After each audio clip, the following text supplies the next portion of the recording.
Welcome to the Double Masters 2022 rules video. My name's Nelson. I'm Serge. Let's go over some of the more complicated returning mechanics. And Cryptic Spires. Cryptic Spires is a land that taps for 2 colors and enters the battlefield tapped. Each draft booster includes 1 copy that players can draft as they would any other card in the pack. Your deck can contain multiple copies, and you can choose the same 2 colors for each of them, or you can make different choices for different cards. You choose 2 colors as you put Cryptic Spires into your deck before the game begins. As limited events use continuous construction rules, that choice may be changed between games.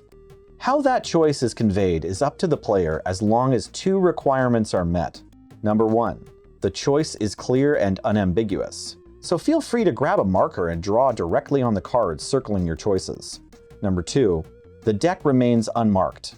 Using a small slip of paper in a card sleeve is fine, provided it does not visibly impact the thickness of the sleeve. With Streets of New Capenna still in our collective memory, we thought it'd be important to cover totem armor as it's quite similar to shield counters, but with some important differences.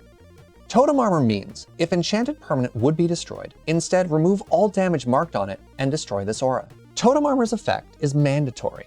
If the enchanted permanent would be destroyed, you must remove all damage from it and destroy the aura that has totem armor instead. Totem armor has no effect if the enchanted permanent is put into a graveyard for any other reason, such as if it's sacrificed or if its toughness is 0 or less. If a permanent you control is enchanted with multiple auras that have totem armor, and the enchanted permanent would be destroyed, one of those auras is destroyed instead, but only one of them. You choose which one because you control the enchanted permanent. If a creature enchanted with an aura that has totem armor is indestructible, lethal damage and effects that try to destroy it simply have no effect. Totem armor won't do anything because it won't have to. Sure, everyone loves casting spells, but you know what rules even harder than casting spells? Casting more spells, but at random, because Cascade is back. Cascade means when you cast this spell, exile cards from the top of your library until you exile a non-land card that costs less. You may cast it without paying its mana cost. Put the exiled cards on the bottom of your library in a random order. A spell's mana value is the number written in the top right corner of the card. Ignore any alternative costs, additional costs, cost increases, or cost reductions while determining mana value. Cascade triggers when you cast the spell, meaning that the new spell will resolve before the original Cascade spell. When the Cascade ability resolves, you must exile cards. The only optional part of the ability is whether or not you cast the last card exiled. You exile the cards face up. All players will be able to see them. If a spell with Cascade is countered, the Cascade ability will still resolve normally. If you cast a card without paying its mana cost, you can't choose to cast it for any alternative costs. However, you can pay additional costs. If the card has mandatory additional costs, if you want to cast it, you must pay those costs. If the card has X in its mana cost, you must choose 0 as the value of X. Look, I know Nelson is big on casting lots of spells in quick succession, but everyone knows that anticipation is the best part of getting presents.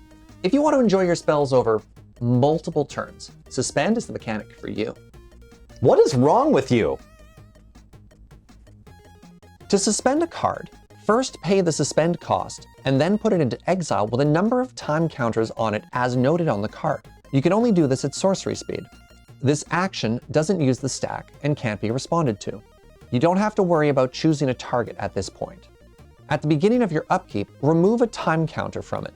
When the last time counter is removed, cast it without paying its mana cost, if able. I have questions. Of course you do. Can I choose not to cast the spell? You must cast the spell if possible, even if you don't want to. But normal timing restrictions are ignored. But what happens if I don't have a legal target when I remove the last time counter? If you don't have a legal target, the suspend spell stays in exile forever. As the spell is put on the stack, you choose targets, if relevant. If you cast a creature spell this way, it gains haste for as long as you control it. Originally introduced in Theros, Bestow is an ability that basically lets you turn a creature into a big, tight, magical hug. Wait, you complained about my explanation for Suspend, and that's what you came up with for Bestow? I never said anything about your explanation, Serge. As a bestowed spell is put onto the stack, it becomes an aura enchantment and gains enchant creature. It will remain an aura as long as the targeted creature remains in play. Because the spell is an aura spell, its controller must choose a legal target for that spell to enchant. On the stack, a bestow spell is either a creature or an aura, but never both. As a bestowed aura spell begins resolving, if its target is illegal, it ceases to be bestowed and resolves as a creature spell. If a bestowed aura becomes unattached, it ceases to be bestowed and becomes a creature.